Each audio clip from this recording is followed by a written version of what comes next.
Hello दोस्तों, BMS note simplified में आप सभी का स्वागत है।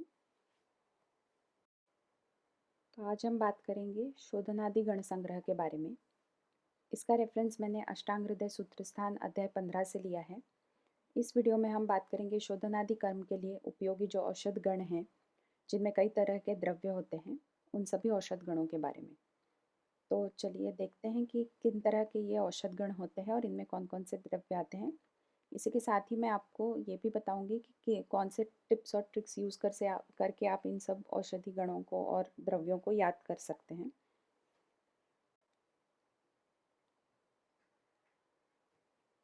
तो इसके पहले के वीडियो में हमने देखा है द्विविध उपक्रम के बारे में।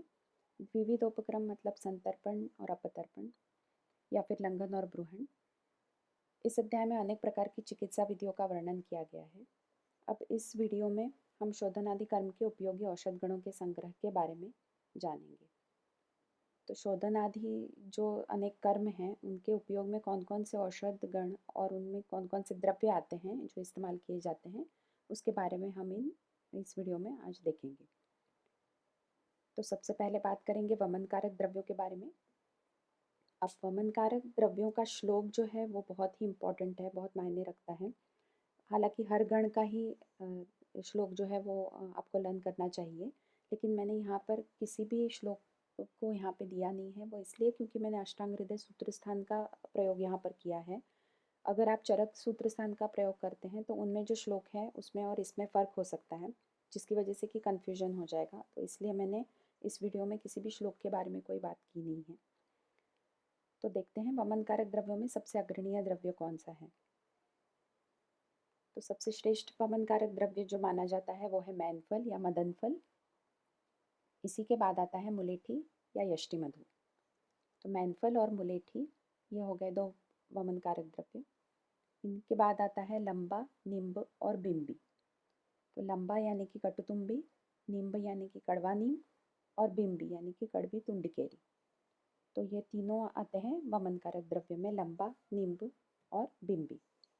इसके बाद जो आता है वो है काली निशोथ या फिर त्रपुस और मुरवा। तो त्रपुस और मुरवा, तो ये हो गए 7 वमन कारक द्रव्य। इसके बाद जो आता है वो है पिपली और देवदाली।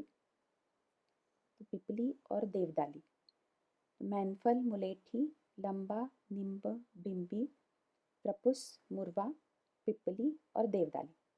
इसके बाद जो द्रव्य आते हैं वो है कुटच, करंज और कड़वा परवल। कुटच, करंज और कड़वा परवल। इसके बाद जो आता है वो है कुशातकी और राजकुशातकी। कुशातकी और राजकुशातकी। इनके बाद जो वमन कारक द्रव्य है वो है इंद्रायण और लवण। इंद्रायण और लवण। इसी के बाद जो आते हैं वो है इलायची और सफ़ेद या पीली सरसों। इलायची और सफ़ेद सरसों। और इनके बाद जो द्रव्य आते हैं वो है चित्रक, वायविडंग, जलवेतस और बालवच।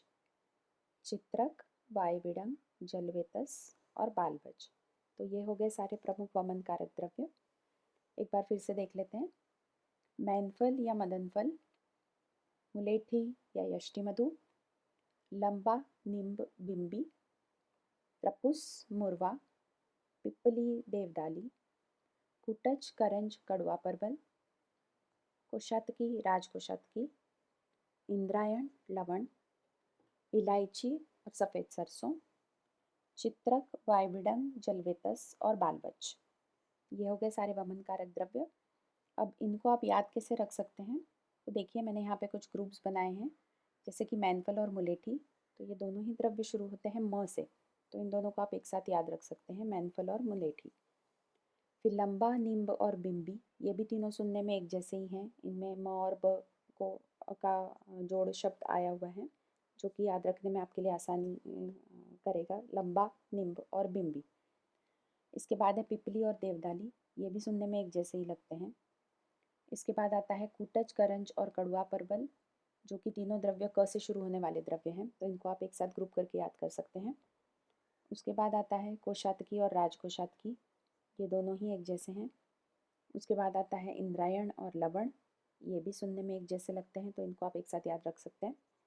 उसके बाद आता है इलायची और सफ़ेद सरसों, तो इन दोनों को आप एक साथ ग्रुप करके याद कर सकते हैं। और फिर आता है चित्रक, वायविडन, जलवेतस और बालबज, इन चारों को आप एक साथ ग्रुप करके याद कर सकते हैं। साथ ही साथ त्रपुस और मुरवा, इन दोनों को भी मिलाकर एक साथ याद किया जा सकता है। तो ये इस तरह से आप अगर कुछ ग्रुप्स बना लेते हैं तो काफ़ी आसान हो जाता है आपके लिए इतने सारे द्रव्यों को याद रखना। अब इनमें से कुछ वमन कारक द्रव्य ऐसे हैं जिनका स्वतंत्र गुण वामक नहीं है, जैसे मुलेठी हो गया, फिर इलायची हो गई, तो इनका स्वतंत्र गुण जो है वो वामक नहीं है। फिर इनका समावेश वमन कारक द्रव्यों में क्यों किया गया है, तो इसका एक स्पष्टीकरण हमें सुश्रुत सूत्र स्थान में मिलता है। वो ये है कि इन सब का प्रयोग हम अलग अलग नहीं करते हैं, इन सबको एक साथ मिलाकर इनका प्रयोग किया जाता है, जिससे कि इनका गुण वामक हो जाता है। तो इसीलिए इनका समावेश वमन कारक द्रव्यों में किया गया है। तो यह एक स्पष्टीकरण हो सकता है। अब इसके बाद हम बात करेंगे विरेचन कारक द्रव्य के बारे में। विरेचन कारक द्रव्य। अब विरेचन कारक द्रव्य में सबसे प्रथम अग्रणीय जो आता है वो है दंती, दंती या जमाल गोटा। जमाल गोटा की जड़ सबसे विरेचन कारक द्रव्यों में सबसे प्रमुख है। इसी के बाद आता है निशोथ की जड़ और उसके बाद आता है इंद्रायण की जड़। तो इन द्रव्यों की जड़ें यूज होती हैं, जिनमें है दंती या जमाल गोटा, निशोथ और इंद्रायण। इसके बाद आता है त्रिफला या कबीला, त्रिफला और कबीला।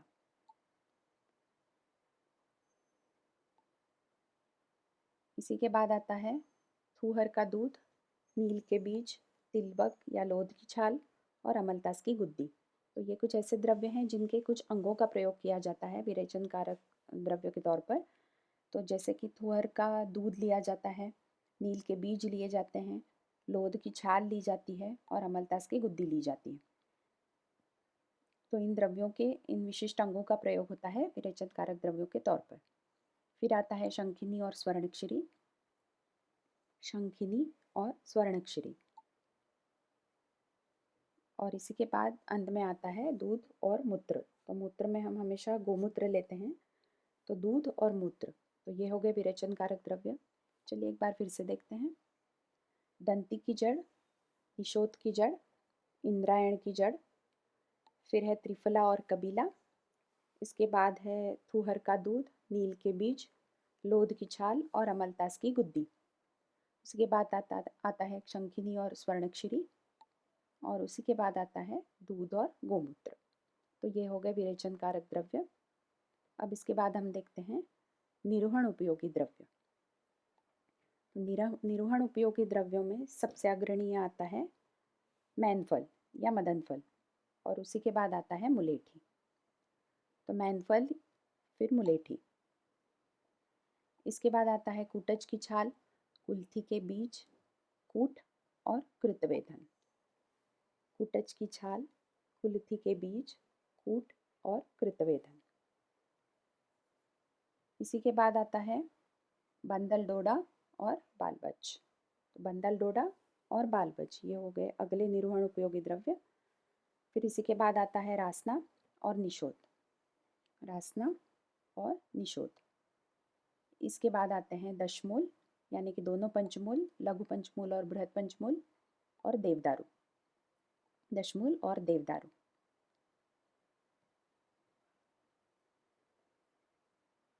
सबसे आखिरी में आता है जौ और सौंफ, जौ और सौंफ।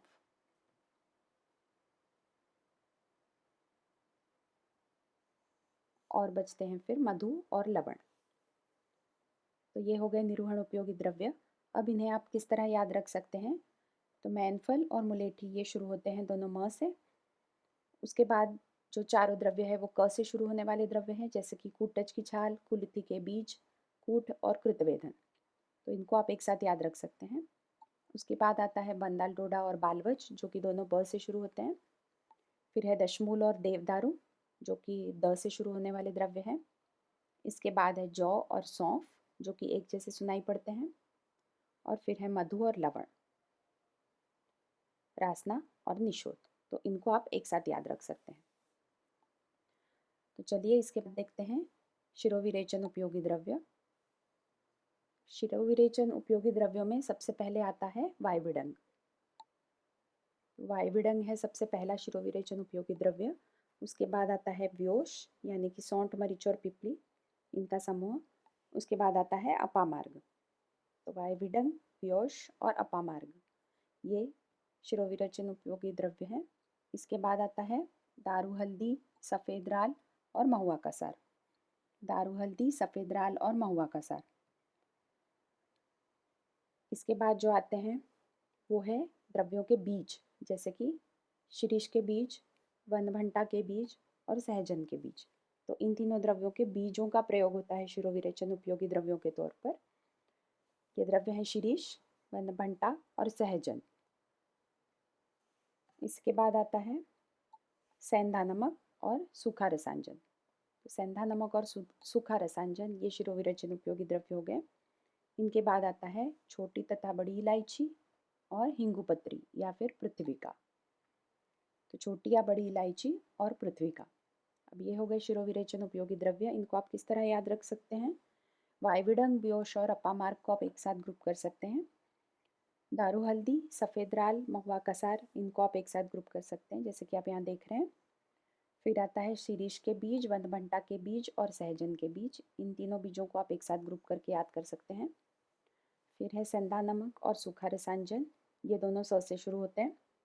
और है छोटी तथा बड़ी इलायची और पृथ्वी का, हिंगुपत्री, इनको आप एक साथ याद रख सकते हैं। अब ध्यान यहाँ पे रखिए कि ये सारे रुक्ष विरेचक द्रव्य हैं और इनमें सर के भीतर जो जमा कफ होता है उसका नाश इनसे किया जाता है। तो एक छोटा सा MCQ यहाँ पे पूछ लिया जाता है कि ये किस तरह के विरेचक द्रव्य है। तो ये रुक्ष विरेचक द्रव्य है, ये याद रखिए। तो ये हो गए वमन कारक द्रव्य, विरेचन कारक द्रव्य, निरोहण उपयोगी द्रव्य और शिरोविरेचन उपयोगी द्रव्य। इस वीडियो में हम बस इतना ही बात करेंगे। इसके बाद अगले वीडियो में हम देखेंगे वातनाशक द्रव्य, पित्तनाशक द्रव्य, कफनाशक द्रव्य, जीवनीय गण और विदार्यादि गण। तो धीरे धीरे हर वीडियो में हम एक एक गण के बारे में विस्तार से बात करेंगे, तो आपको याद रखने में भी सुविधा होगी। जाने से पहले अगर आपको हमारा चैनल पसंद आता है तो इसे प्लीज़ लाइक और सब्सक्राइब ज़रूर कीजिए और हमारे साथ बने रहिए। जल्दी ही मिलूँगी आपसे अगले वीडियो में। तब तक के लिए bye bye and take care.